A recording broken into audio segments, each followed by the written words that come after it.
Well, have you noticed the larch trees out there? The more iridescent green ones. This is about as far south as larch trees go in the Cascades, and about as far west the species go, meaning Larix occidentalis. There's other larches, but I invented the Larch Company, which is my firm, which has 2 offices and 1 employee. And so the staff meetings go really well. And although there is some conflict. Anyway, so I call it the Larch Company because the western larch tree has a contrary nature in that it is a deciduous conifer. Not an evergreen, a conifer that loses its needles each year. So, why the hell am I here today? Well, I started my conservation career during the Ford administration, and over the decades I've worked on wilderness areas and wild and scenic rivers and legislative special management areas and Oregon scenic waterways and one proclaimed and expanded national monument. I wrote a couple books on forest wilderness and desert wilderness in Oregon. This talk is available on my website, and there are links to it, so I'm going to go through it fast. I'm going to refer to this document here, 44 Conservation Recipes for 30 by 30.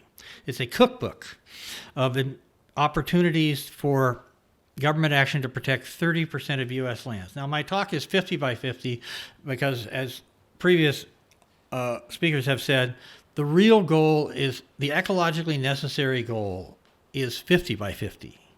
But this is a milestone, shall we say. And so President Biden has said that he wants to do 30 by 30. Well, what is 30 by 30? You got to know what the denominator is and what's the numerator. What are you measuring? And it's real conservation. It's not faux conservation. We'll get into that.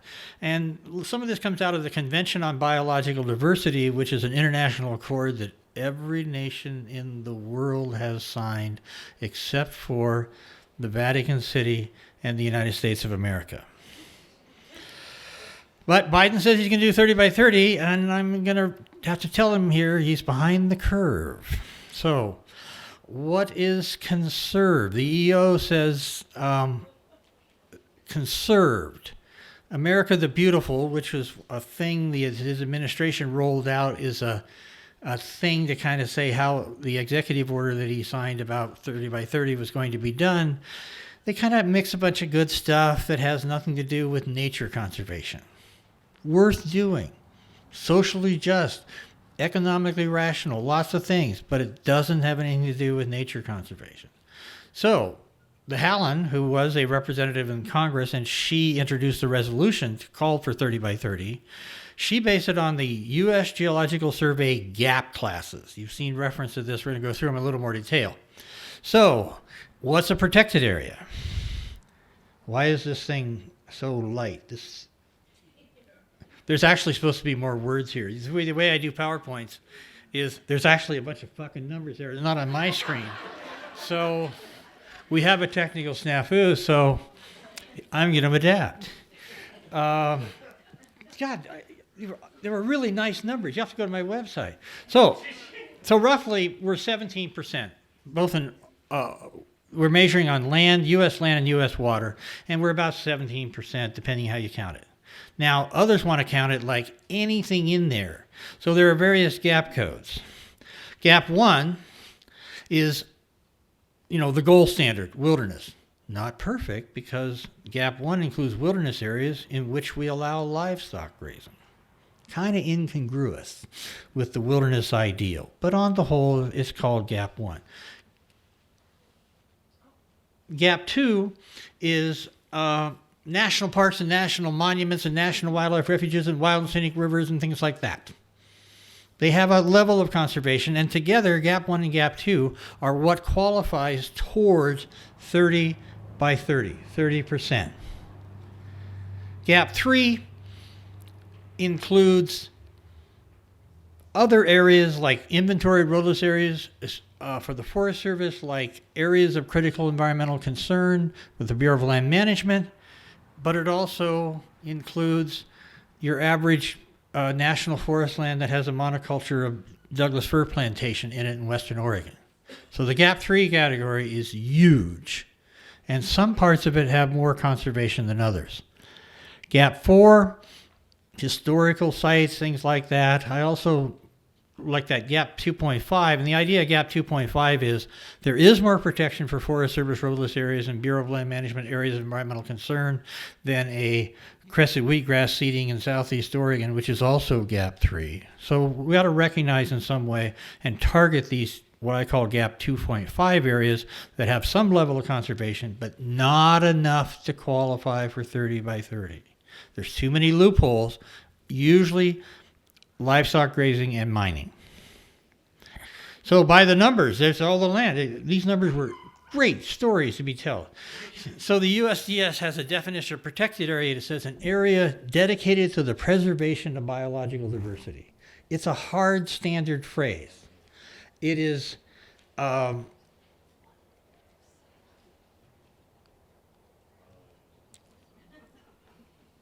to get my thumb here. Okay, so one of the biggest problems we face in conserving nature is these cows are everywhere.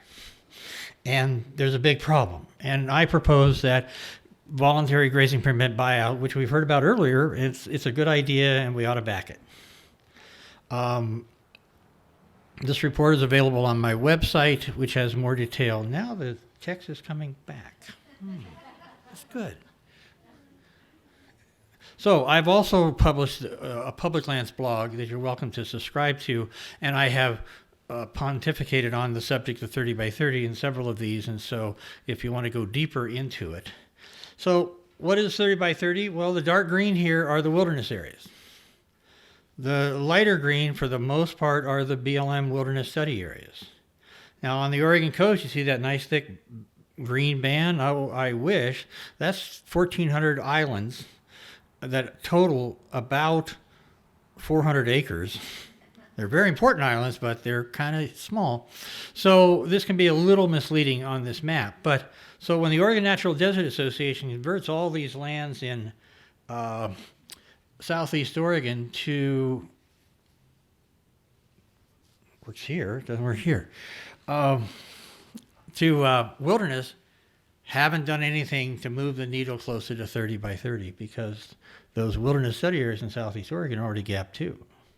Moving into Gap 1 helps the elevation of nature, but from a counting standpoint for the world and what we count as protected or not, it doesn't change it. So we got to do more.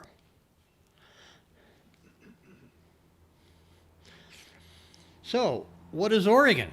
Right now, this is back in envelope calculation, but Oregon is, rather than, we got to get to 30 by 30, but right now we're 6.56 by 23. So that includes wilderness areas, 2.5 million acres, BLM wilderness study areas, 2.6 million, national park system, 0.2 million, national wildlife refuge, 0.6 million in Oregon, Wild and Scenic River system, 0.6 million, Nature Conservancy preserves, 0.1 million. So it totals, and there's some overlap there, but let's just pretend there's not, 4.1 million acres. Oregon has land, 63 million acres. So you do the math, you do the arithmetic, it's 6.6. So we are behind. So we need 23.4% more. We need, by the end of 3030, we'll say the end of 3030, we have 7 years, and we need to conserve in Gap 1 or Gap 2 to meet the Biden goal of 30 by 30 for our state, 2.1 million acres a year. We're behind. So as much wilderness as we have right now, designated wilderness. Or, 175,000 acres a month. Or 5,800 acres per day. The Table Rock Wilderness, established in 1984, and it took more than one day to do it, is 5,700 acres. So this is a massive problem that we face. And so we need to, just for the record, anytime there's just a headline, there's all this great prose that was below it. That is not there. It's in my head. So we need to up the scale, up our pace and scale. We need to add 3 to 6 zeros to our conservation asks if we're going to get anywhere near 30 by 30, 50 by 50. Hell of a job to do that. So 2 paths to 30 by 30. Administrative designations authorized by existing congressional delegations of authority to the President and the Secretary of Interior, the Secretary of Agriculture, or acts of Congress. 2 paths. Legislative opportunities for wilderness, wild and scenic rivers, national what have you areas, recreation, conservation areas with a strong conservation mandate. We need more wildlife refuges carved out of BLM lands. We need more wildlife refuges that are private land reconverted to public lands. So there are opportunities. There are administrative opportunities. These are the recipes from my cookbook. And so we could elevate the administrative protections or values that already exist on public lands and give them some protection, including a mineral withdrawal under the Federal Land Policy and Management Act so they're not open to mining. If we do that, if the agency does that, they would qualify, in my view, as GAP 2 lands and qualify towards 30 by 30. We could, like I said, expand refuges. We can protect inventoried roadless areas better, and we can protect uninventoried roadless areas that aren't protected at all. We can get more Forest Service research natural areas. We can elevate the protections for established ESA critical habitat for listed species. We can do a bunch of stuff administratively. When I say we, it means mainly the Secretary of Interior or the Forest Service and the BLM. They have the authority delegated from Congress to do that. Congress can make wilderness areas. They can elevate wilderness study areas to wilderness. They can make special areas. They can do wild and scenic rivers. They can do national monuments if they want to legislate them. There's 2 paths for national monuments. Probably the most likely path is going to be the presidential route. So there's all these kinds of ways that we can amp up, elevate the conservation status of public lands. So let's get down to some specifics of how to get there. Well, Oregon Wild sent an inventory. Thank you, Eric Fernandez of Oregon Wild. And you look at it, there's existing wilderness and there's inventoried Forest Service roadless areas. There's additional large roadless areas over 5,000 acres in size. There's additional small roadless areas, 1,000 to 5,000 acres. So you can get about 5 million acres there towards 30 by 30. If we got every acre as wilderness, as my colleague on this panel suggests, and it's a very rational thing to do. You look at the Oregon Natural Desert Association inventory for deserts. Thank you, Craig Miller. They have a little bit of wilderness, but it's mostly 8.6 million acres of qualifying wilderness quality lands in the Oregon desert that could be designated as wilderness. If we pass the River Democracy Act that Senator Wyden has pending and maybe double that, we could get a lot of towards 30 by 30 out of wild and scenic river status for class or GAP 2 protection. So if we do every one of these things that I've just described, all public lands, we would get to a total of 30%. We already have 6.5%, so we'd actually overshoot a little bit if we do it by 2030. So if we overshoot, good news. You don't have to do as much by 2050. So, woo! So what do we mean? 30%, 50%? Is it of the state and it's anywhere? We'd end up with a lot of desert wilderness. Not as much in the Oregon Coast Range. These are watersheds, major river basins by the Oregon Water Resources Department. We could look at percentages of ecoregions. The major color themes are level 3 EPA ecoregions, and their small subdivisions level 4. And so every one of them is different, but one way to look at it is our protections there. So I've just painted an impossible scene. And I'll tell you just a fact that one of the facts that was on the screen that I just remembered because it wasn't on the screen is most of the conservation that we have done now to get to 7% of Oregon's lands as qualified towards 30 by 30, the 7% total, has been done through legislation, not administrative action. So if we just go the legislative route, we have to do as much conservation legislation as we've done since 1902 with the establishment of Crater Lake National Park. So, man, what a bummer. But we're probably not going to make 30 by 30. But the good news is it's there to be had. These are existing roadless qualified lands. They do not need a lot of restoration, like to remove the cows with voluntary grazing permit retirement facilitation language and things like that, and it can be done. But as our old friend Henry David Thoreau said, if you build your castles in the air, that's where they should be. And we have a castle in the air. We have a task that science has told us you need to do 30 by 30, you need to do 50 by 50. And what the arithmetic tells us is we're way behind. In fact, the good news in Oregon is the wild land is there to do it, but it hasn't been done yet. So that is our task. And I would argue that, as I said, we need to increase the pace and the scale.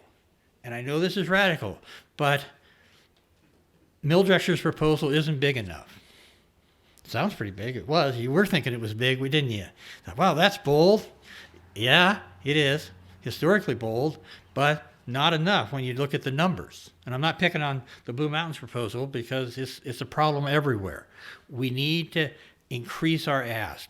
And so, boy, what are the politics on that? Because we have these 5-6 pieces of public land conservation legislation, Oregon-based areas like Sutton Mountain or expansion to the Smith River National Recreation Area. We have these bills, but they're kind of small. They're important, but they're small. So we need to expand the debate and make sure the fight is a united fight and make sure it's fought statewide where the people are. We need to save the Blue Mountains and the Klamath Mountains in southwest Oregon and all the mountains in between. It's going to be saved primarily in Portland, not Burns, Enterprise, John Day. We have to have a statewide fight. Our numbers of the popular support of Oregonians for wilderness and other conservation designations on public lands has never been higher. Yet we've had less wilderness in the last decade or two. I have some theories about why that is, but our cause is just, we actually have popular support, but we got to go out and wage a war for nature that is going to be unprecedented, and we need to start, say, now. So, thanks.